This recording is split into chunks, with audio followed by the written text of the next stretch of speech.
ሰላም ታይረሳዕኹን ንሎም መዓልቲ ድማ ኣብ 2018 ዝተፈነወት ሳይረን ትብል ተኸታታሊት ፊልሚ ሒዘልኩም መጽእ ዘለኹ እዚ ፊልም ዝቅድሚ ምጅማርኩም ላይክ ከምኡውን ሰብስክራይብ ምግባር ይትረስዑ እናበልኩ ናብ ፊልምና ከስግረኩም ፊልምና ክጅምር ከሎ ዝኾኑ ዓሳ ኣስገርቲ ዓሳ እናገፈፉ እናርአየና እዩ እቲ መርበብ ካብቲ ባሕሪ ምስ ኣውፅዎ እውን ዝኾነ መፍርሒ ነገር ከጥቅዖም ይጅምር እቶም ኣብኡ ዝነበሩ ሰባት እውን እንደምንም ተረባሪቦም ነቲ ነገር እቲ ኣብ ዝኾነ ሳንዱቕ ይዓጽዎ ነገር ግን እቲ ፍጥረት ካብቶም ሰባት ነቲ ሓደ ነኺስዎ እዩ ካብ ማእኸሎም እውን እቲ ሓደ ሓገዝ ንምርካብ ናብ ወታደራት ይድውል ካብኡ እውን ብዙሕ ከይጸንሐ ናይቶም ወታደራት ሄሊኮፕተር ናፍቲ ቦታ ትመጽእ ነቲ ዝቆሰለ ሰብኣይን ኣብቲ ሳንዱቕ እቲ ዝዓጸውዎ ፍጥረት ንኽልቲኦም ሒዞሞም ይኸዱ ኩሎም ይጭነቁ ምኽንያቱም እውን እቲ ዝተነኸሰ ዓርኮም ካብታ መዓልቲ ንዳሓር ሪኦሞ ስለ ዘይፈልጡ እዩ ፊልምና ናብ ቅድሚት እሞ ይወስደና ኣብቲ ባሕሪ ከባቢ ዝነብር ሓደ ቢል ዝተባሃለ ወጣት እናርአየና ይጅምር ቢል ካብ ቤተሰቡ ተፈልዩ ኣብ ዝኾነት ጸባብ ንእሽተይ ገዛ እዩ ዝነብር ወለዱ እውን ቤን ካብኦም ተፈልዩ ስለ ዝነብር ኣዝዮም እዮም ዝጭነቁ ካብ ዕለታት ሓደ መዓልቲ እውን ብመኪና ኣብ መንገዲ እናኸደ እናሃለወ ዝኾነት ጓል ናብ ማእኸል ተኣትዎ ምስ ረኣየቶ እውን ርእሳ ትስሕት ድሕሪ ጻንሒት እውን ናብ ውንኣ ምስ ተመለሰት ንዓርሳ ኣብ ናይ ቢን ገዛ ትረኽቦ ነገር ግን እታ ጓል ትገብሮም ነገራትን ኣክታን ፍልይ ትብሎ ምኽንያቱም እውን ምንም ዓይነት ዘረባ ኣይተዛረበቶን ንመጀመርያ ግዜ ሰብ ከም ዝረኣየት ንቤን ኣፍጢጣ ትሪኦ ቤን ዶክተር ጸዊዑ ስለ ዝነበረ ነቲ ዶክተር ክኸፍቶ ኢሉ ናብቲ በሪ ምስ ከደ እታ ጓል ካብቲ ገዛ ወፂያ ኣብ ንእሽተን መርከብ ሓዲራ ትስእ ከላ ይርአየና ኣብቲ ንጉሆ እውን ሓደ ረጒድ ኣንጭዋ እሞ ተረክብ ነቲ ኣንጭዋ ከም ቁርሳ ትበልዖ ዘወርወር እናበለት ናብቲ ከተማ ትኸይድ ኣብ ቴሌቭዥን ናይ መርሜዳ ታሪክ ዝርኢ ሓደ ንእሽተይ ቆልዓ ትረክብ እታ ጓል እውን እቲ ታሪክ እቲ ምስ ሰምዐት ንባዕላ ሬን ኢላ ሽም ተውፅእ ሬን ናብ ናይ ዝኾነ ሰብኣይ መኪና ደይባ ኮፍ ትብል እቲ በዓል ዋናታ መኪና እውን ንሬን ካሊእ ክፉእ ነገር ሓሲብላ ስለ ዝነበረ ስቕ ኢሉ ሒዝዋ ይኸይድ ነገር ግን ሬን ንርእሳ ንምክልኻል ነቲ ሰብኣይ ነኺሳ ትቐትሎ ብኻሊእ ወገን እውን ቤን ኩነታታ ስለ ዘሕሰቦ ንሬን እናኣለሻ እዩ ኣብቲ ገማግም ባሕሪ ረኽባ ናብ ገዝኡ ይወስዳ እሞ ንሬን ከዛረባ ይፍትን ሽማ ሬን ከም ዝኾነ ትነግሮ ንቤን ኣብቲ ከተማ ፍሉጥ ዝኾነ ናይ ሜርሜድ ደርፊ ትደርፈሉ ቤን እውን መርሜድ ምዃና ኣጠራጢርዎ ስለ ዝነበረ ዶክተር ንኽጽውዕ ካብቲ ቦታ ትግልስ ይብል ተሓቢኣ ካብቲ ገዛ ብምውፃእ ናብቲ ባሕሪ ተኣቱ ናብቲ ባሕሪ ድሕሪ ምእታዋ እውን ሬን ናብ መፍርሒት መርሜድ ትቕየር ምእዋይ እውን ትጅምር ቤን እውን እቲ ኣውያታ ምስ ሰምዐ ናብቲ ባሕሪ ዘሊሉ ይኣቱ ኣብቲ ሰዓት እውን ሬን ንቤን ኣብቲ ባሕሪ ውሽጢ እናሃለዉ ተጥቅዖ እሞ ቤን እውን ደንጊጹ ዘሊሉ ይወፅእ ብንግህኡ እውን ቤን ናብ ሓንቲ ሄለን ዝተባሃለት ሰበይቲ ይኸይድ ሄለን እውን ንሬን ናብቲ ጫካ ክትከይድ ስለ ዝረኣየታ ብዛዕባ መርሜዳት ክትነግሮ ትጅምር ቅጽል ኣቢላ እውን መልክዐን ኣዝየን ጽቡቓት ክኾና ከለዋ ንሰባት ከም ጸላእቲ ከም ዝርእይዎም እውን ትነግሮ ክወፁ ከለዉ እውን ብዛዕባ መርሜዳት ዝተጻሓፈሉ መጽሓፍ ሒዙ ይወፅእ ብኻሊእ ወገን ከዓ እቲ ኣብ ፊልምና መጀመርያ ዝረኣናዮ ነቶም ገፈፍቲ ዓሳ ዘጥቅዖምን እቶም ወታደራት ዝወሰድዎ ፍጥረት ካሊእ ማንም ዘይኮነስ እታ መርሚድ ዝኾነት ናይ ሬን ሓፍቲ ከም ዝኾነት ንርኢ ሬን እውን በዚ ምኽንያት ንሓፍታ ንምርካብ ካብቲ ማይ ንመጀመርያ ግዜ እያ ዝወፀት ከመይላ ከም ትዛረብ ዘይፈለጠትሉ ምኽንያቱ እውን እዚ እዩ ነይሩ ብተወሳኺ እውን ብዛዕባ ደቂ ሰባት ምንም እትፈልጦ ነገር የብላን ብድሕሪዚ እውን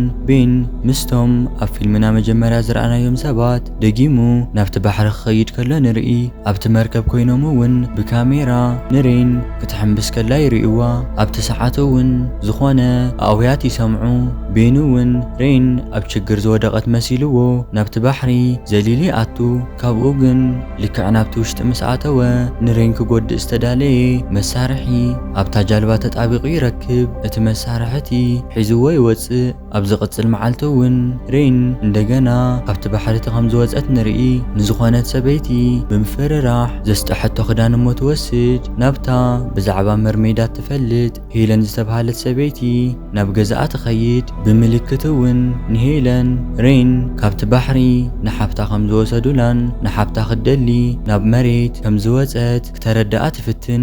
ብኻሊእ ወገን እውን ናይ ሬን ሓፍቲ መርሚድ ስለ ዝነበረት በቶም ወታደራት ተኣሲራ ንርኢ። ኣብ ዓብዪ ታንከር እትዮም እውን ምርመራታት ገብሩላ ከለዉ ኢና ንርኢ። ኣብቲ ናይ ፊልምና መጀመርያ እታ ናይ ሬን ሓፍቲ ዘጥቃዓቶ ወዲ እውን ኣብኡ ንሪኦ። እቲ ሰብኣይቲ ካብ ኮማ ወፂኡ ናብ ዓርሱ ብዝተመለሰ ቁፅሪ ንኸይነቅሕ ብመደንዘዚ ገይሮም የደቅስዎ። እዚ ዝገብሩሉ ምክንያቱ እውን እቲ ሰብኣይ ካብቲ ቦታ ተተወፂኡ ብዛዕባ እታ መርሚድ ንሰባት ንኸይዛረብ እዩ። ብኻሊእ ወገን እውን ሬን ኣዝያ ስለ ዝጠመያ ኣብቲ ናይ ሄለን ገዛ ዝነበረ ነገራት ኩሉ እናጭነየት ዝስማዕማዓ ነገር ትእልሽ። ኣብዚ ሰዓት እውን እዚ ነገር እዚ ሄለን ትርኢ እሞ ናብ ዕዳጋ ብምኻድ ዓሳ ዝመሳሰሉ ናይ ባሕሪ እንስሳታትን ሒዛህላ ትመጽእ። ብኻሊእ ወገን እውን ቤን ንዓርኩ እቲ ሬን ዘጥቃዓቶ መጥቃዕቲ ከሪኣ ይጅምር። እቲ ብካሜራ ዝቀረጾ እውን የርያ።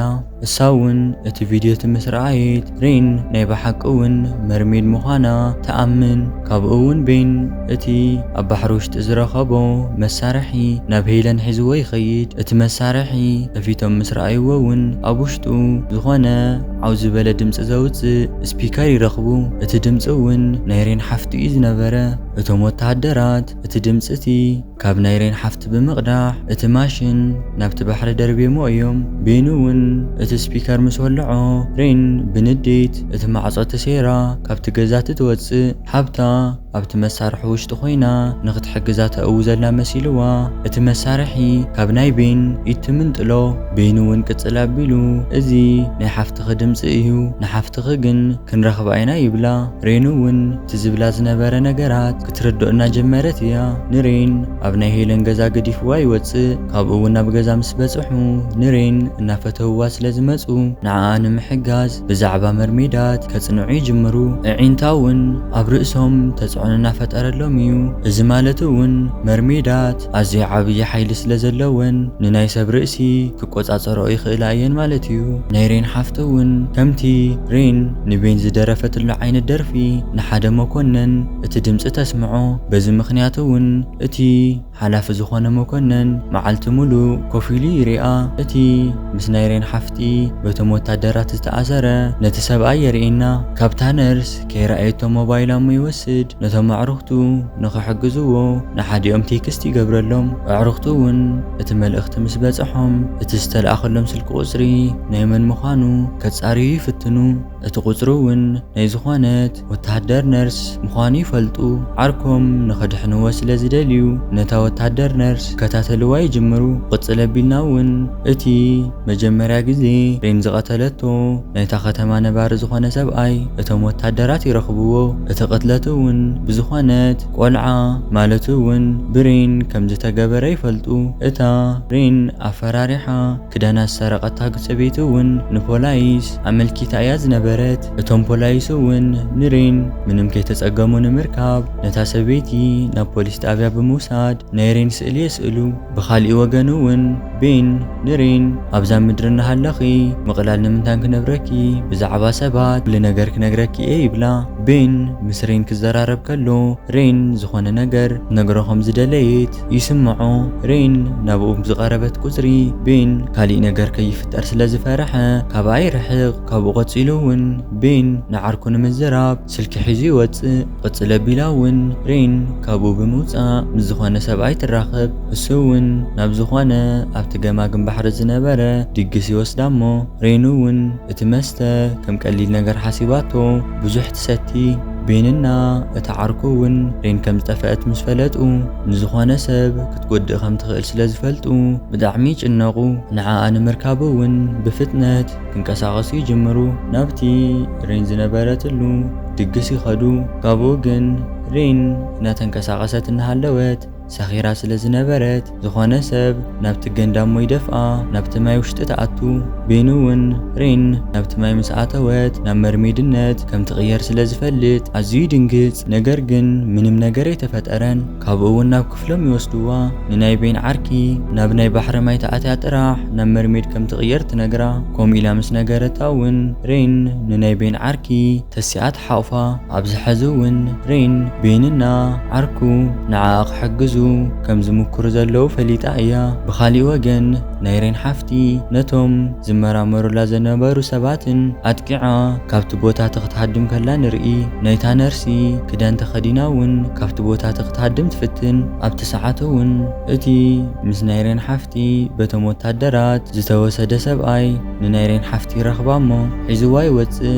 ኣብቲ ናይ ሬን ሓፍቲ ተኸዲናቶ ዝነበረት ክዳን ናይታ ነርሲ ናይ መኪና ቁልፊ ስለ ዝነበረ ካብ ጅባኣ ብምውፃእ ክልቲኦም ካብቲ ቦታቲ ተተሓሒዞም የምልጡ። እቲ ሰብኣይ ኣብ ከቢድ ኩነታት ስለ ዝነበረ ናብ ኣዕሩኽቲ ይድውል። ሬን ሓፍታ ምግቢ ንምምፃእ ናብቲ ባሕሪ ልዕል ኢላ ምስ ወፀት ከም ዝተተሓዘት እውን ንናይ ቤን ዓርኪ ትነግራ። ሬን ኣብ ከቢድ ኩነታት እያ ዘላ። ምክንያቱም እውን ናብቲ ባሕሪ ከይኣተወት ብዙሕ ስለ ዝፀንሐት እዩ። ኣብዚ ሕዚ ሰዓት እውን ምትንፋሱ እውን እናኸበዳ እዩ። ቤን ናብቲ ማይ ንኽትምለስ ተነገራ እኳ ነገር ግን ሬን ንሓፍተይ ከይሓዝኩ ናብቲ ማይ የምለስን ትብል። ካብኡ እውን ቤን ሬን ናብቲ ባሕሪ ምስ ኣተወት ኣበይ ከም ዘላ ክፈልጥሉ ዝኽእሉ መሳርሒ ኣብ ክሳዳ ይኣስረላ እሞ ኣብቲ ሰዓት እውን ናይ ቤን ዓርኪ ይድውለሉ እሞ ናብቲ ጫካ ንኽመጽእ ይነግሮ።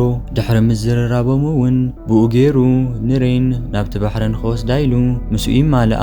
ኣጋጣሚ እውን ሬን ንሓፍታ ትረኽባ እሞ ክልቲኤን ብምርኣየን ተሓጒሰን ናይ ሬን ሓፍቲ እውን ንሬን ሒዛ ናብቲ ባሕሪ ሒዛታ ትኸይድ። ክልቲኤን ድሕሪ ምኻደን ግን ቤንን ዓርኩን ሬን ብምኻዳ ክሓዝኑ ከለዉ ንርኢ።